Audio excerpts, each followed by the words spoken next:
got the fabulous storyteller from out in the hills around here, Peter Lewis. And you're going to love this. Everything's beautiful. Gotta get that up there. In its own way. Hello! Like the starry summer night, snow-covered winter's day. Everybody's beautiful in their own way. Under God's heaven, I know it's gonna find a way. Hello! I am Uncle Peter, and I love telling true and magical stories. Do you guys like stories? Yeah. Oh, great. Well, gather around. Tonight I have an old story. It's one of the Grimm's Brothers stories, a folk tale. It's called The Story of Iron John.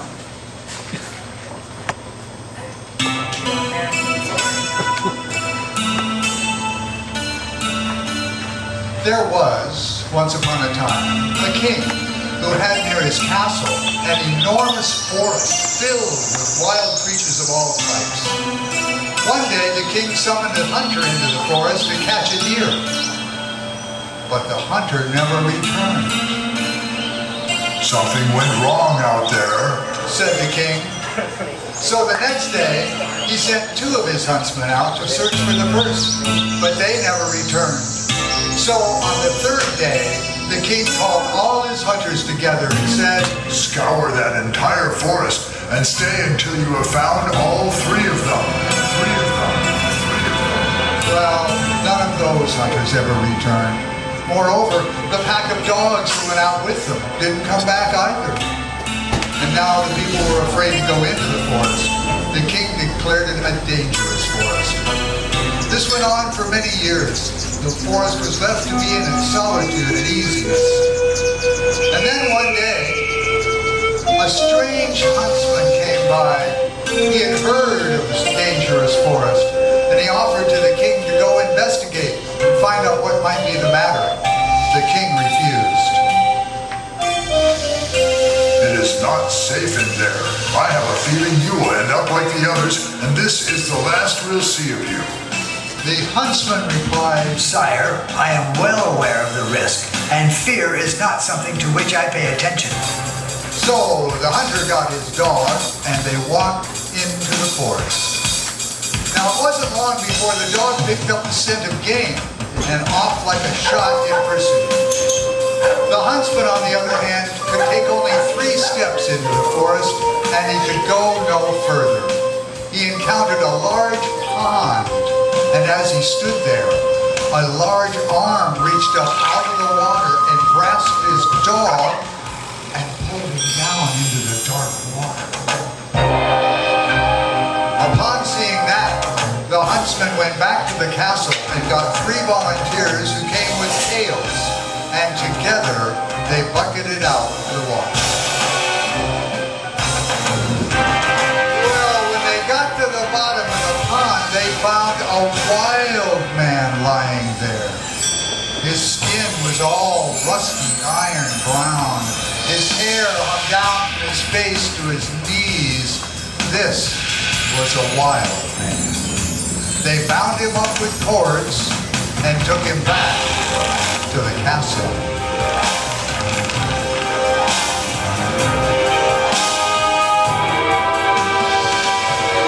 Now the people of the castle were astonished at the sight of this wild man. The king had him locked up in a cage, which he set in the courtyard, and forbade anyone under penalty of death to ever open the cage door. Then he handed the key into the keeping of the queen, and we could all once more use our beautiful forest. See how easy? The king and queen had an 8-year-old son. One day, while he was playing in the courtyard, his golden ball chanced to roll into the cage of the wild man. The boy ran to the wild man's cage and said, Wild man, give me back my ball. That's my golden My golden ball. Not until you've opened the door for me. Oh, no, I can't do that. The king won't let me. And he ran away. The next day he came back and he asked again for his golden ball. The wild man If you said, open the door, but the boy would not. So on the third day, the boy returned to the cage and he said, wild man, even if I wanted to let you out, I couldn't. I don't have the key. the key is under your mother's pillow. You can retrieve it. Well, the boy, who really wanted his ball back, went to under his mother's pillow and fetched the key and came back and unlocked the cage door. It was difficult to do. Ouch, and he pinched himself in the process. He actually spilled his blood there on the ground. When the wild man was free, he stepped out of the cage and tossed the golden ball to the boy and headed off to the forest. The boy shocked. A sudden fear came over him at what he had actually just done, and he called out, wild man, if you leave me here, they will feed me. Help me, wild man. Well, the wild man turned on his heel, picked the boy up, put him on his shoulder, and briskly walked back into the forest. And when the king returned from his hunt and saw the cage open, he inquired to the queen what might have happened, but of course she knew nothing of it, and went to look for the key under her pillow, which was missing. She called to the boy, but he didn't answer. The king sent out a hunt party, and they came up empty. It wasn't difficult to imagine what must have happened, and a great sadness came over the royal family.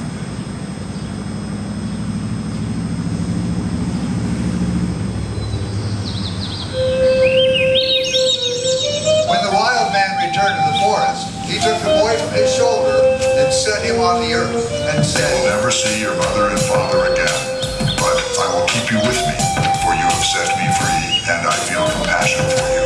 If you do everything as I tell you, all will go well. I have much gold and other treasure, more than anyone else in the world.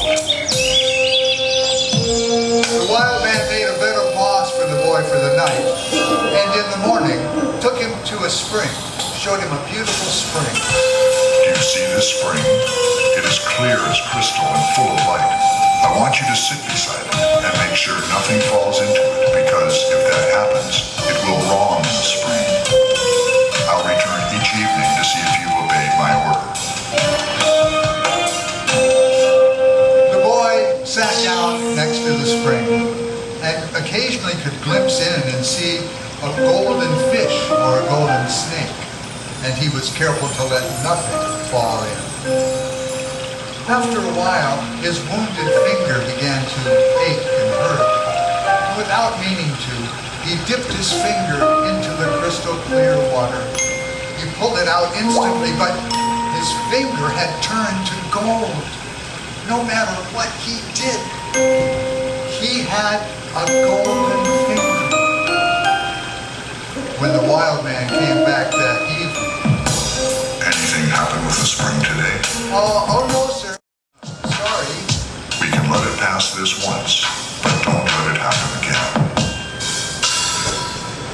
The next morning, the boy sat by the spring, absolutely determined to be successful in his assignment, and he let nothing fall into the spring for several hours. And then his now golden finger began to ache again, and he casually pulled it through his hair, and alas, one hair fell into the spring. He pulled it out immediately, but of course, the hair had already turned to gold. And when the wild man came back that evening, he knew exactly what had happened. You've let a hair fall into the spring. I can allow it this time, but if it happens a third time, it will dishonor the spring, and you will no longer be able to stay with me. On the third day, as the boy sat by the spring, he was determined, no matter what, to not let his finger move. Time passed slowly.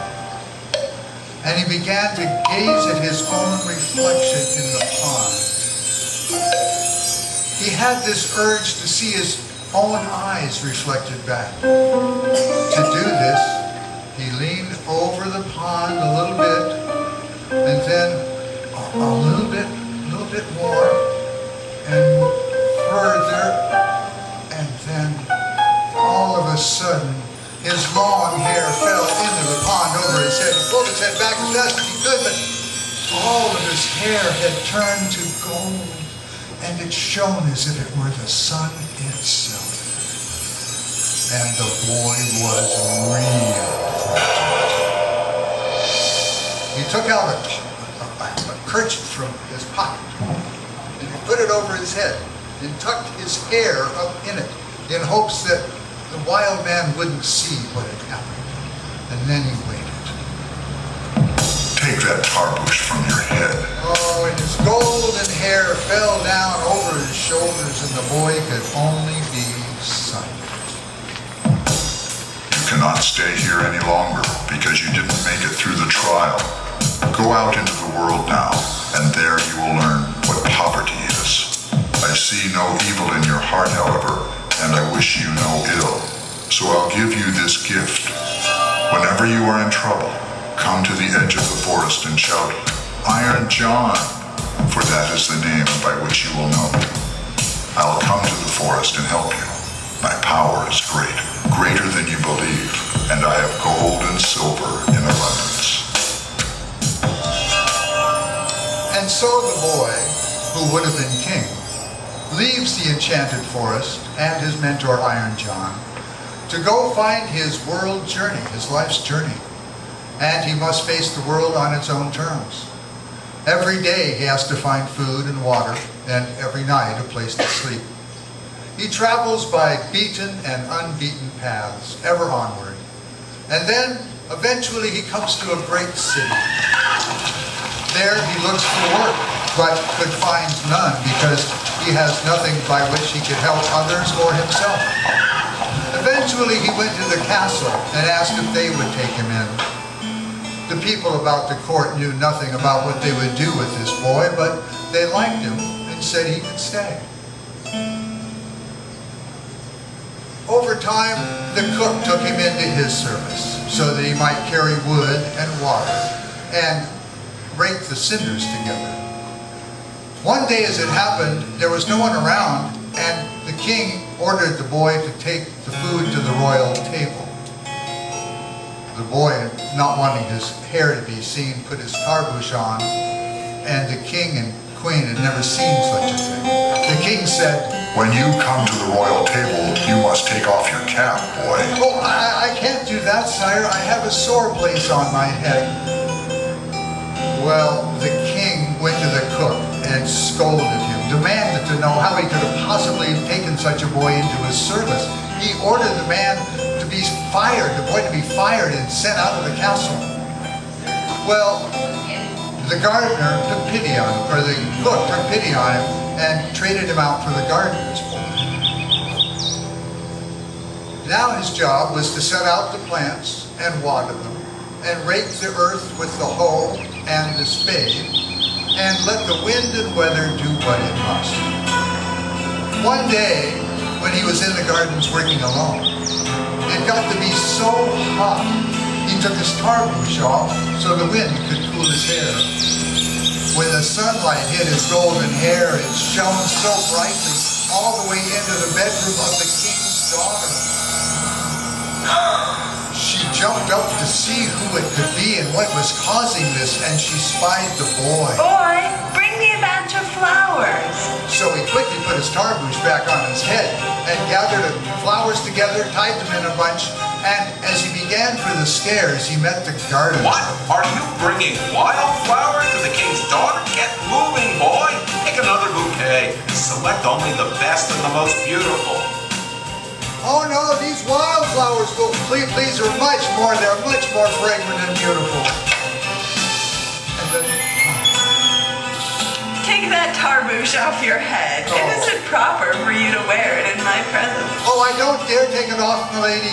I have the mange, I want to you see know." it again. She, however, grabbed his kerchief and ripped it off, and his golden hair went tumbling down. It was a magnificent sight to see.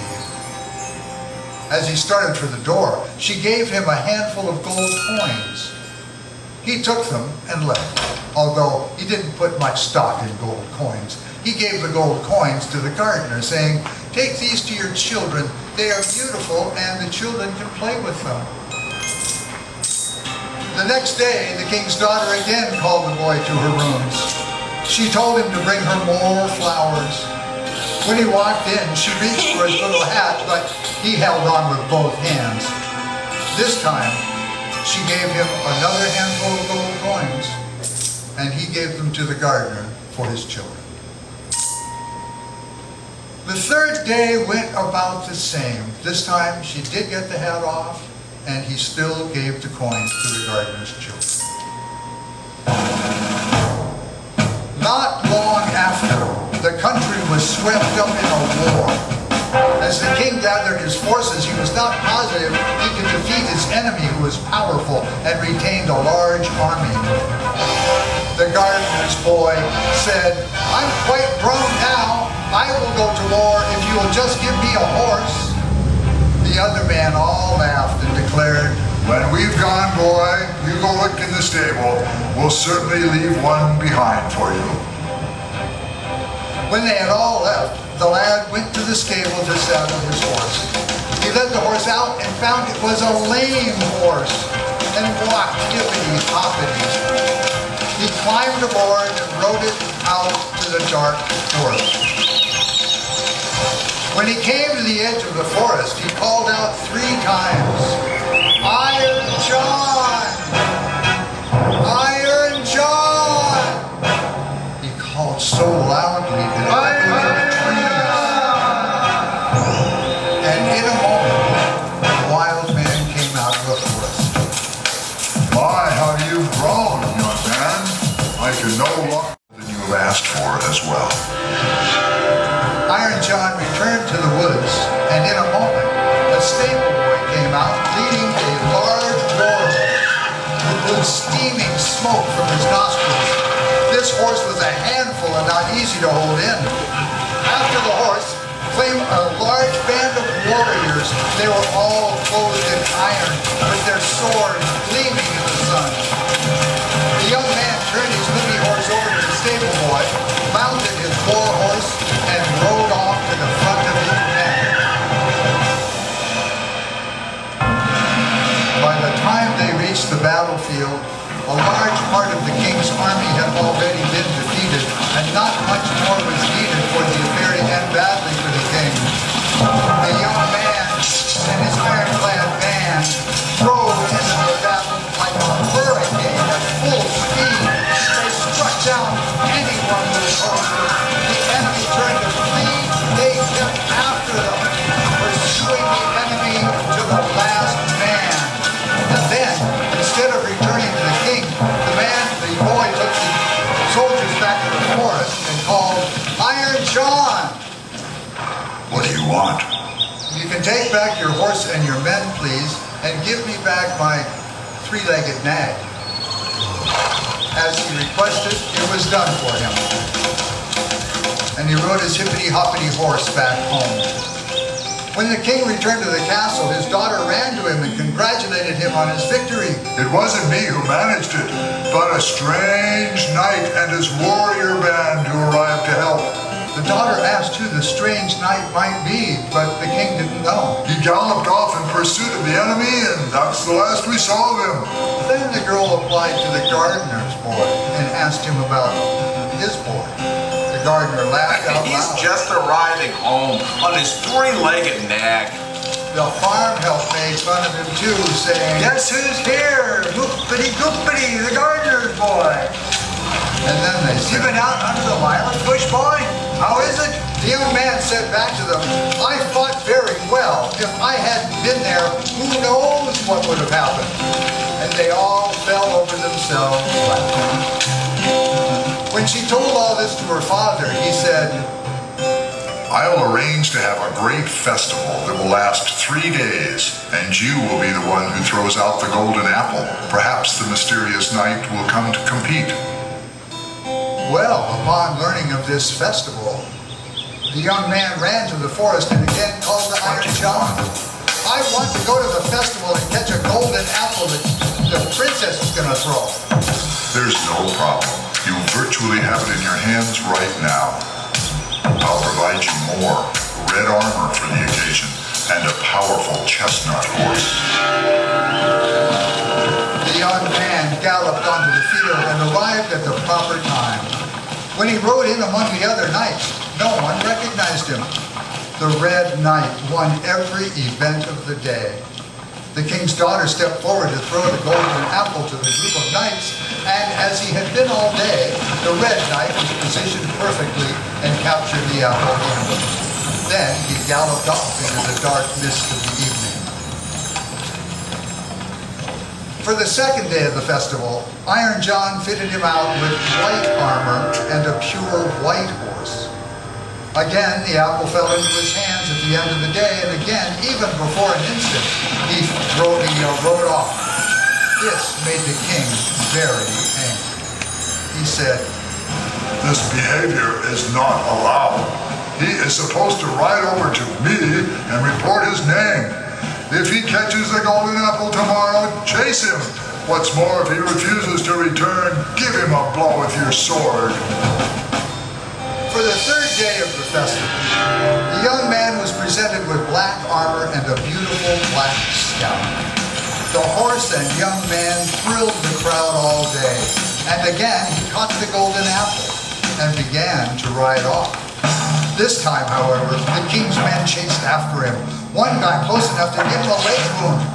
The young man escaped, but his horse made a powerful jump, and the young man's helmet fell off, and everyone could see his golden hair. The king's men rode back home and told the king everything that had happened.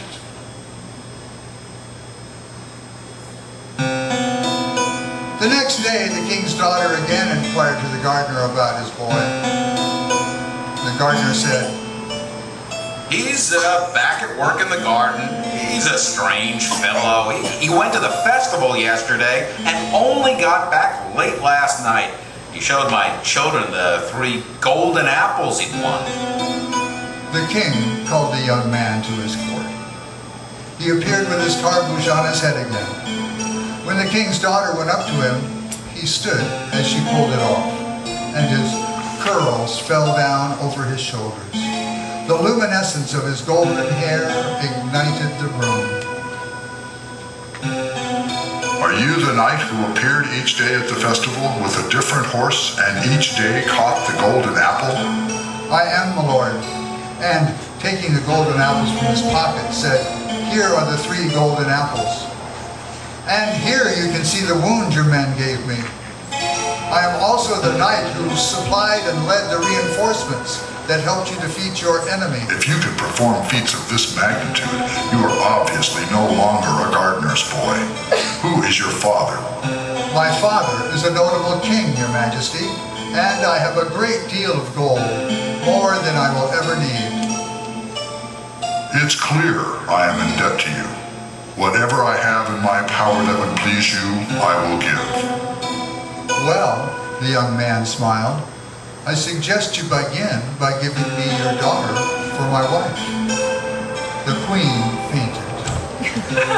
The young lady walked up to the prince and said, I like the way he doesn't beat around the bush, Father. I already knew he was no gardener's boy from his golden hair. And then she walked up to him and kissed him. The young man's father and mother were among the invited guests to the wedding. This was a time of extraordinary joy for them, because they had given up all hope of ever seeing their son again. While the guests were sitting at the table enjoying the marriage feast, suddenly the music broke off, and the great doors swung open. A baronial king entered, accompanied by a procession of many attendants. He walked up to the young groom and embraced him. The new guest said, I am the wild man, who you know as Iron John through an enchantment. Because of your deeds and actions, I have been freed from the enchantment, and I have come to this grand event to thank you. From this day forward, all the treasure I own belongs to you.